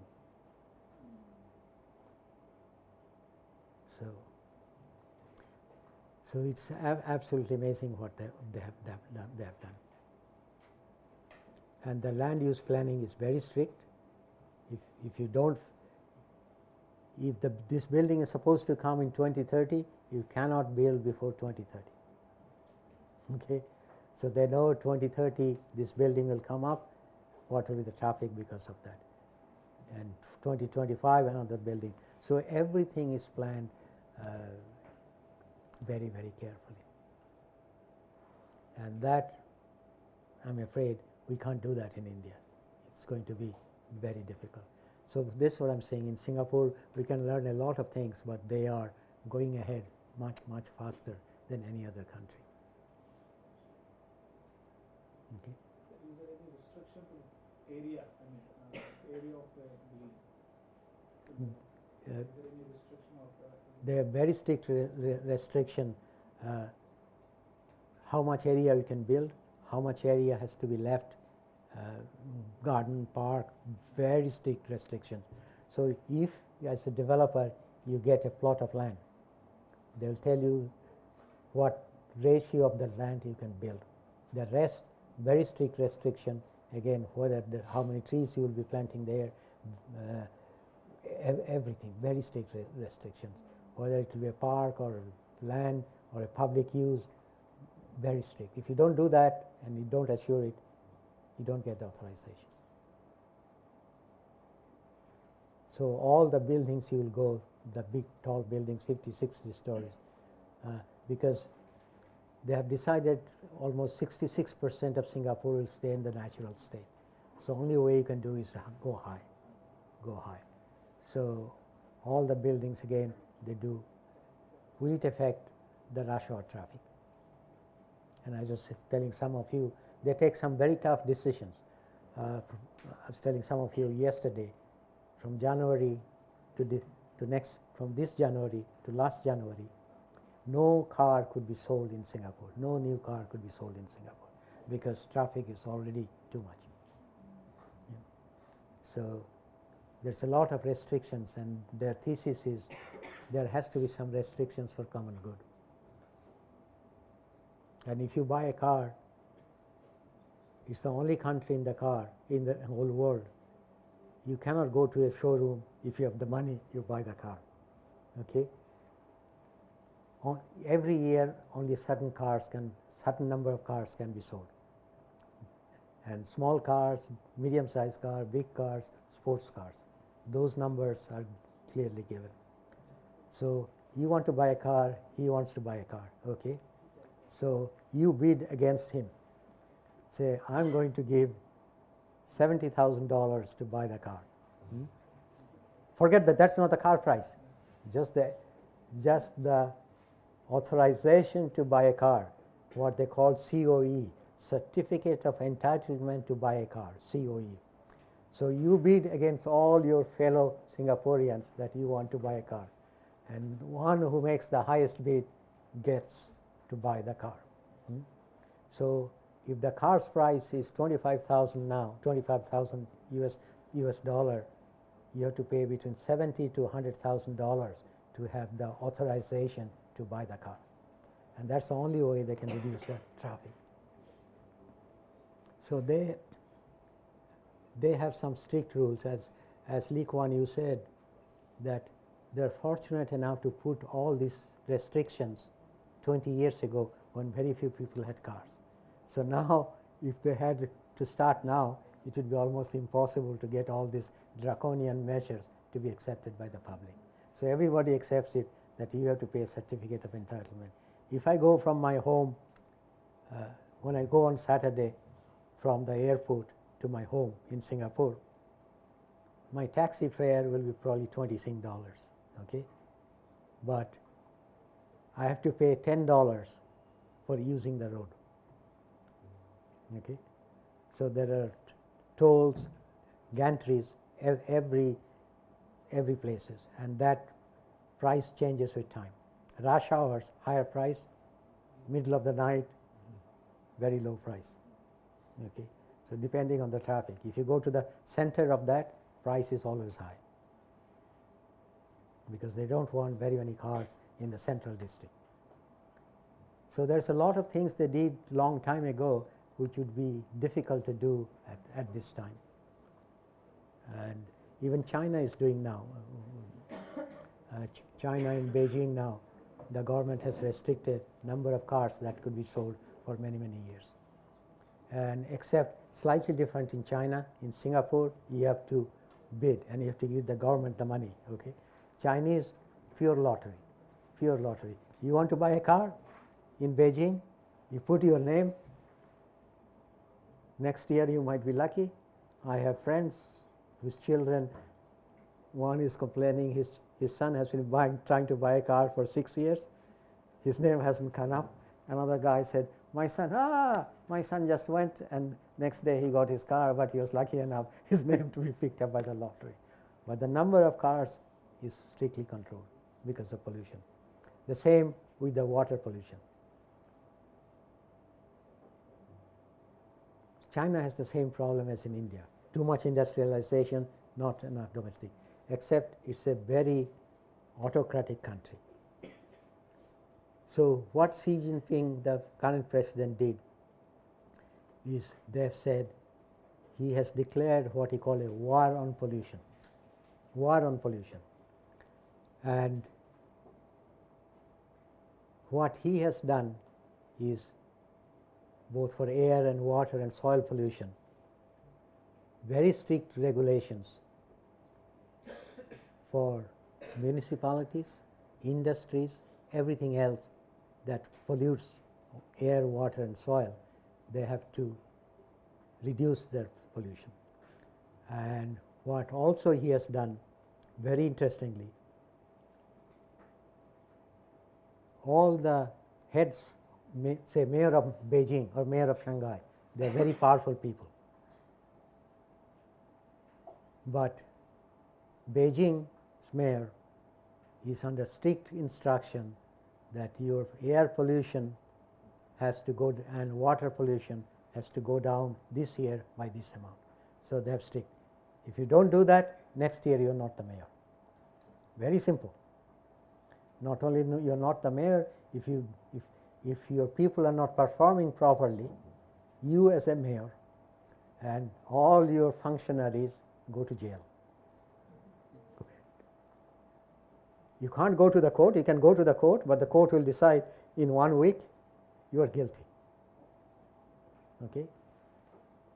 So, if you look at the air pollution in Beijing, last 4 years there is a 25% reduction in air pollution, and it's going down steadily. Same thing happening in water pollution. Strict control, strict regulations, and what is interesting also we saw from last year after they declared war on pollution, some NGOs took an industry to court, which has never happened. They did not even expect the court to accept the case, because normally the courts don't accept cases from the public. Like here you have public litigations, PIOs. So there's nothing like that. So then people are surprised that the court accepted a case against one of the big factories. And within 1 week, court gave a judgment that yes, you are polluting. Within 3 months, you submit a plan to control it. Within 6 months, those control must be in order, or you go out of business. But in any case, because you've been polluting, you are fined $50,000. Okay, very strict, very quick, and you don't have any recourse to somewhere else. Either you do that or finish. So it's working. It's working. So when they have a danda, it helps. And this is why the air water pollution is now becoming less of a problem in China. But that you can't, again, as I'm saying, what happens in China, you can't do it in India. Yeah. They have their own way of doing things, but they are doing it very, very effectively. Yes? Sir, you are giving very excellent example of other countries. So why these regulation is not in India? I don't know. Maybe I gave a good example yesterday. Jodhpur is doing very good that. I don't know, because one of the biggest problem in India is we don't do enough work on the individual cities, because water supply is a city, responsible for the city. Okay? Maybe there are some very good examples of cities who are doing wonderful work in India. I don't know. So if you know, heaven's sake, let me know. I'll be more educated, and we will educate the world as well. I'm going all over the world saying, look at Jodhpur, only city in the world who tells you how much in all your bill, how much the municipal and the state government is subsidizing you in your water and wastewater treatment. Only city in the world, nobody else, not even Singapore does that. So there are cases, and it happened in a very strange way, because we are trying to do a study on water pricing in India. And since we had limited money, we followed a very simple rule. In a place like IIT, we have students from many cities. Okay? We told the students, next time you go home, please bring your water bill. Yeah? So we got a lot of water bills from all the IIT students in Kharagpur. They come from different cities. Okay? And then we saw the water bill from Jodhpur, and we were flabbergasted that how the Jodhpurians are telling you that how much city is doing. It's not a determined study to see how the whole cities. Only the IIT students, there's some guy from Jodhpur or lady, I don't know. and we told them, we don't want to know your name, just blacken your name and address, because those are personal information. We don't want to get involved, but we just want to get the bill and see how much you are paying, what is the rate that is paying, and we wanted latest up-to-date information, because we can't get it from. We went to the municipal websites. Regrettably, the websites of the Indian municipalities are disgraceful. You don't have any up-to-date information, and the only way you could do that is to tell the students of IIT. It was naturally dependent on where the students came from and who brought us the bill. So I'm quite sure there are quite a few examples like Jodhpur, but we don't know. And that is for you to find out and let me and the others in the world know that there are good examples from India. I'm sure there are many good examples from India, but unfortunately we don't know. So until we saw the Jodhpur bill, we had no idea that someone somewhere was doing that. So that is up to you to find which cities are doing well in terms of water supply and wastewater treatment, and let the world know. Phnom Penh, when we got involved with the Phnom Penh, my first reaction when I heard the Phnom Penh was doing so well was it was a public relations stunt. There's no way country that corrupt, country that lacking technological, administrative expertise could do that well. And being a very skeptical scientist, we went to Phnom Penh, and we actually went and saw what was happening. And only after we saw and checked, we'll be discussing Phnom Penh in the afternoon, so we realized it was a very successful example how a developing country can solve its problem. It has problems. For example, the governor of Phnom Penh would not give the Phnom Penh Water Supply Authority the wastewater treatment part. They are not doing anything, but they won't give, in spite of all the effort of the Phnom Penh Water Supply Authority to get the wastewater under their control, they would not allow them to do that. ADB tried that, World Bank tried to put a lot of pressure, but there's a lot of, we human beings are strained, lot of envy. People are very envious that Phnom Penh Water Supply Authority has become a poster child, and nobody comes to the Phnom Penh municipality and say it is a mess. So they don't want to give up. They won't do anything, but they won't give up their wastewater treatment to Phnom Penh Water Supply Authority in spite of political pressure, pressure from ADB, pressure from the World Bank. They haven't budged. And it's been going on for 6-7 years now. Everyone is trying to say, well, please give Phnom Penh Wastewater Authority to Water Supply Authority, so that they have one authority looks up both water supply and wastewater. But we'll have a book coming out later this year on Phnom Penh water story, and we'll discuss this afternoon how it happened, because it's a remarkable story of how a utility which in 1993 was losing 80% of unaccounted for water now has a 6% unaccounted for, 6 or 7% unaccounted for water. Everybody gets clean water 24/7. One of the few, actually one of the very few success stories coming out of Cambodia. And when I tell my Indian counterparts, don't come to Singapore. Go to Phnom Penh and see what is happening. Yes, Phnom Penh is more corrupt than India. Okay. It doesn't, as I said, it doesn't have. It has much less technical administrative expertise. And here you have a water supply authority which is doing remarkably well, as good as anywhere in the world, as one of the best. But not a single person, not a single municipality has gone to Phnom Penh. They all go to Singapore, which, as many of you said, lot of the Singapore examples you cannot use in India for a variety of reasons. Yeah. Phnom Penh is a much better story, but nobody wants to go. And again, you are talking about sustainable society. Why? Because all the big brasses can go to Singapore for a week. They spend 1 day in the Singapore water supply, spend 6 days with their family shopping, and then they come back and say, we have been to Singapore and they're doing wonderful things. Nobody wants to go to Phnom Penh because there's nothing very much to see, not much shopping to there, nothing very much to buy. So those are the problems.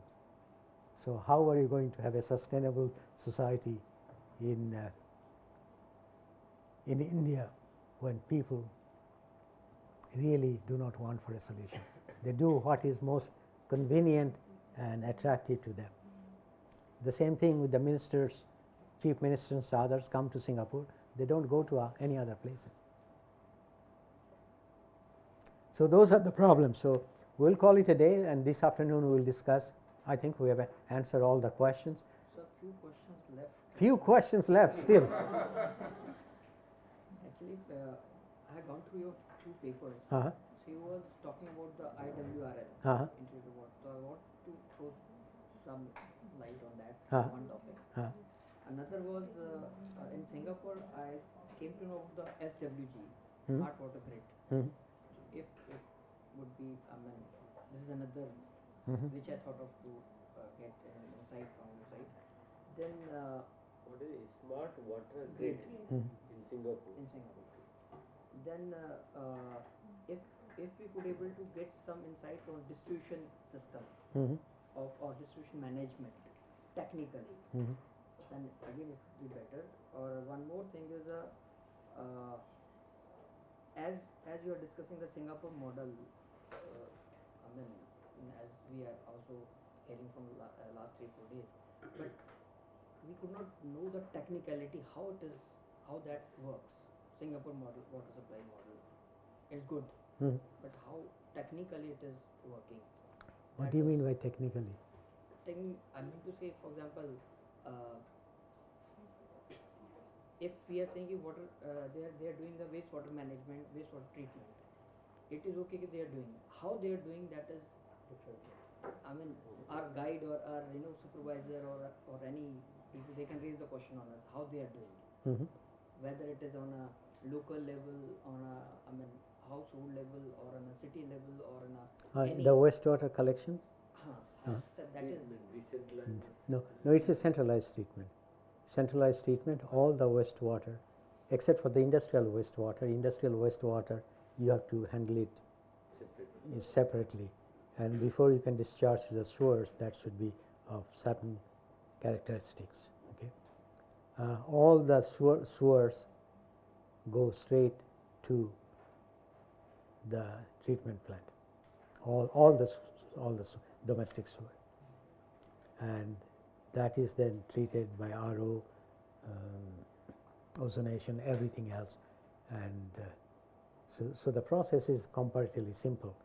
But the fact is, all the sewage goes to the treatment plant, and they're treated, and the wastewater then is actually sold to 80% of the wastewater is now sold to the wafer factories, because they are cleaner than the domestic water. They don't, because the wafer factories before used to take domestic water, then treat them further. But after RO and ozonation and everything else, the water is completely free of anything. So for the wafer industry, Singapore is very money-oriented society. So basically they said they have a separate system now, water supply system, from the wastewater treatment plant to all the wafer industries to provide water, this treated wastewater to them, but at a higher cost, much higher cost than the tap water. But still the cost is lower than what they did before they took this city water, treated it themselves. So the way Singapore did the costing, and they said, we will provide you high quality water, but it's little less price than what you are doing now, buying our water, then treating it.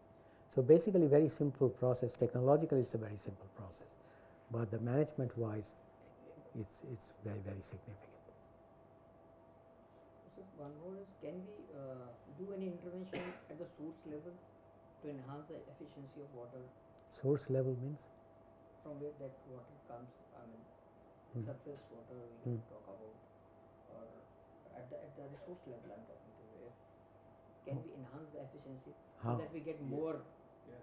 more So that how the land use planning, because the water in the lake or the river has runoff from all over the land. So if you want to manage the quality of the water in the lake or the river, you really have to manage the land runoff, land. So, and then there are point sources that discharge, so those are regulated. For example, if I'm talking to hills, so we're getting the glacier melt water only. Right. So But the glacier melt water is very pure when it's in the glacier. Once it leaves the glacier, it's running over the land, it's picking up everything that's in the land. So it depends on how you manage that land. So if you cut off trees or pave and put cities and do agriculture, you're going to put pollutants into that water. And so in most Western countries, the source water control is through land use. You restrict land use and you say, thou shalt not build here. And you will see big boards when you drive in Europe or in US or anywhere else saying, you are entering the recharge zone of this particular watershed and you cannot dispose, you can't throw away your waste, whatever you need to do things. So there are special regulations in those areas where it will say, entering this zone, and then people are told, be very careful what you do with your waste because that's where the drinking water is going in. So, and with IWRM, I have considerable problem with IWRM. Conceptually it's very attractive. Conceptually very attractive. But does it work? In a micro scale, yes, but meso to macro scale, no. The concept has been here since at least 80 years, IWRM, 80 years. We don't have one single successful case of being used anywhere for a meso to macro scale water management, not a single. And the other problem, many other problems, and the biggest problem is conceptually it's attractive, but you don't know how to, we don't know how to make it operational. What do we mean by IWRM? What are you trying to integrate? Okay. The last paper I did in IWRM, almost 10 years ago, it has got 40 or 50 items which needs to be integrated. So it's few, and many of them are not independent of others. They're all interrelated, and their integration becomes impossible. So when you look at IWRM, it was basically it was started in the mid 1930s. There's a lot of discussions. You look at the literature till about 1970. Then it died completely. Between 1970 and 1992, there's not very much, actually no discussions IWRM. Then in 1992, during the Dublin conference, some Western, especially Dutch, West European group, Dutch and the Scandinavians, pushed IWRM. And they have now got it through all the UN resolution saying IWRM is the way to go. Now, if you ask the Dutch and the Danes and the Swedes and the Finns, do you practice IWRM or have you practiced IWRM in their country? If you push them hard enough, they will say no. But it has been extremely good for them because what they are doing now is they're sending Danish, Finnish experts all over the world through the World Bank and ADB. It's a good for them because it's creating employment in their countries. They're selling their equipment, they're sending their professionals. But for the countries like India and the others, there is nothing happening in the IWR. Nothing is happening. Nothing can be done. So if you look at the national water policy, it says IWRM. But you cannot do IWRM in a Ganges basin. Impossible. Okay? You cannot do it. You might be able to do it in your small town, hill town, looking. That may be possible. But IWRM as a concept, it doesn't work, hasn't worked, and I can assure you it will not work. So I've done a whole bunch. After mid-1995, I was quite fond of IWRM, but post-1995, we can't do it. So South Africa has formally jettisoned IWRM. It basically says, and I've been suggesting this to the other countries, instead of IWRM, South Africa is now going water for growth and development. How do you manage water so that there is economic growth and social development? Before it was IWRM. So IWRM theoretically is a technique but not a goal. And that technique does not work. And if it doesn't work, and for India everything is big, okay, and so just do a lot of thinking before you get taken by many of these Western experts, mainly from the Scandinavian and Dutch countries, who are pushing IWRM because of their own benefit. I see significant benefit to them, but I don't see any benefit to countries like India or US or anybody else's. So I'm afraid that's a whole new category, not in urban water management. The same goes with the integrated river basin management. Okay? What are you trying to integrate? Or fundamental questions, question of scale. River basins in Europe are small. Okay? You can do so-called integrated planning. So-called, but even there they don't succeed. In India, if you look at Ganga, Brahmaputra, Yamuna, they're all interconnected. Can you do integrated river basin management in a large scale? The answer is no. You can't do that. And the other very fundamental thing that is happening now, what is a river basin now? How do you define a river basin? In China now, after this south to north water transfer, whole bunch of basins are now become one. In India, there's a lot of interbasin transfer. Okay, lot of not in the interlinking scale, but interbasin transfer. So what is a basin now? We don't think about those fundamental questions. When the government of India started talking about, if you look at the national water policy, it still talks about river basin as a unit of planning. When they looked at Ganga, they decided it's not possible. Yamuna, a tributary of Ganga, they decided it was not possible. They broke Yamuna, Central Water Commission broke Yamuna into two parts, Upper Yamuna and Lower Yamuna. Even that was not possible. The scale, what we don't understand, the scale of these rivers and the complexities are so big that river basin, planning by river basin, though attractive it is conceptually, is simply not possible. And right now, the last 20 years, I haven't seen a single attempt by the government of India to do planning so-called integrated river basin planning by basin. Not even an organization exists to do that. They have given up.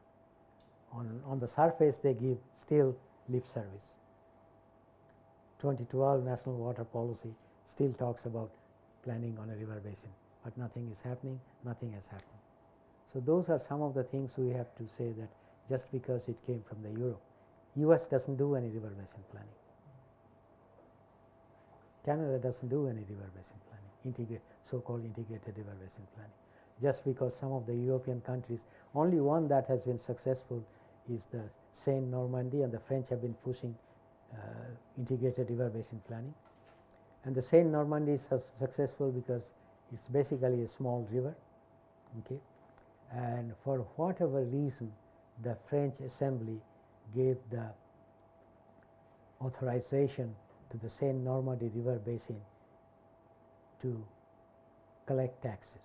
So they have their own money, and they have not given to any other river basin. In fact, there are some discussions going on for several years to withdraw that.